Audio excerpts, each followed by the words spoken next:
Mass grave on Mount Kilimanjaro. I had this dream in the mid-2000s. An old-fashioned truck, perhaps from the 1940s or 50s, drove under the cover of night. I no longer remember, but its color was dark, like blue or green, rather than bright, like yellow or orange. It had the characteristic rounded hood and fenders of the era with wooden side panels framing its box. My instinct told me this truck was hauling something secret under its tarped box, but I could not decipher what the cargo could be. It navigated a few winding curves of a lonely road before it reached a vast plain. I sensed it had crossed a national border to reach this place. Rising out of the flatness, a lone mountain dominated the landscape. It was like a child's drawing of a snow-peaked triangle. Somehow, I knew I was south of the mountain looking north while the truck had arrived from the northwest. The truck continued towards the mountain's southwest corner where it then came to rest at its base. Suddenly, I was pulled to the mountain at great speed. The plane zoomed past me, and within a couple of seconds, I found myself on the southwest side of the mountain. I was, perhaps, a quarter to a third of the way up from its base. What I saw before me, made my stomach curl. I found myself in a roughly made artificial clearing in a tropical forest. A bulldozer rested at the side of a shallow mass grave. The pit was rectangle in shape and perhaps only a few feet deep. It was filled with human heads, torsos, limbs and torn, dirt-soaked clothing piled one atop another.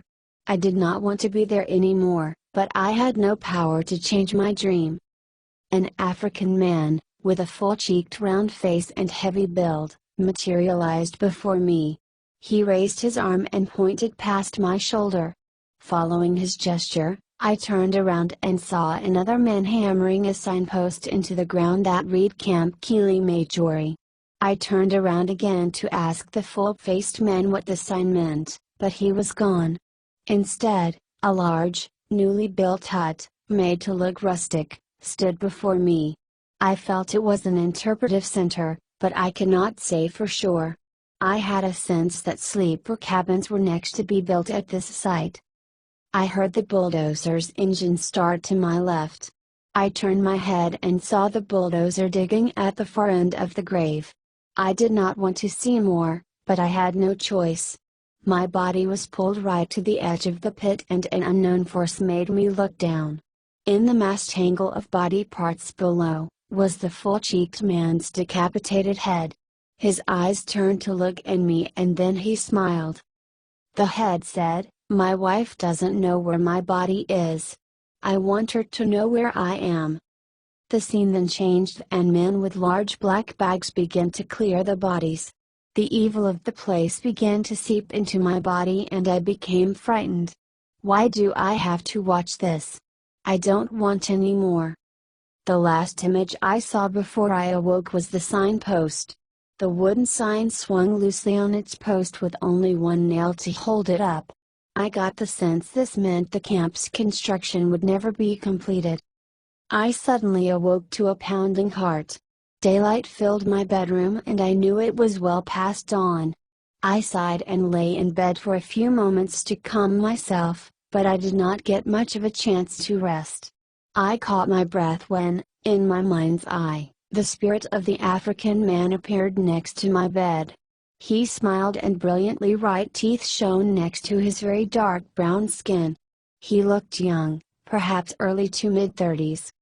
He said, "You were dreaming, but don't forget the name Kilimanjaro." "Kilimanjaro?" I asked. He shook his head. "No, it's pronounced Kilimanjaro." I looked at him quizzically, for he repeated the exact words I had. He sighed, "You can't hear the name correctly. So, remember this. Remember Major Killing. That's how you will remember." "Are you saying that place is real? That mountain can't be real. There's no such thing as a mountain with a single snow-topped point in the middle of a wide plain. You're making this up." The man began to fade from sight as he pleaded, "Please don't forget. Don't forget Major Killing. That's how you will remember the name. Then he was gone. I was dumbfounded as I lay in bed. Can a cartoon drawn Triangle Mountain be real? Could a mass grave really exist? I never heard anything like this in the news, so maybe this camp will be built in the future? My curiosity shot me up and out of bed. I headed to my computer even before stopping to the bathroom as is my usual routine. A Google search of Kilimanjaro brought up Mount Kilimanjaro. I have rarely traveled and I had never heard of this famous mountain before, and I was stunned to see a snow-capped, Triangle Mountain in the middle of the Tanzanian plains. And so, I have kept my promise to the full-cheeked man that his wife can know where his body lay. I hope his spirit will lead her to this story and she may know this video is for her.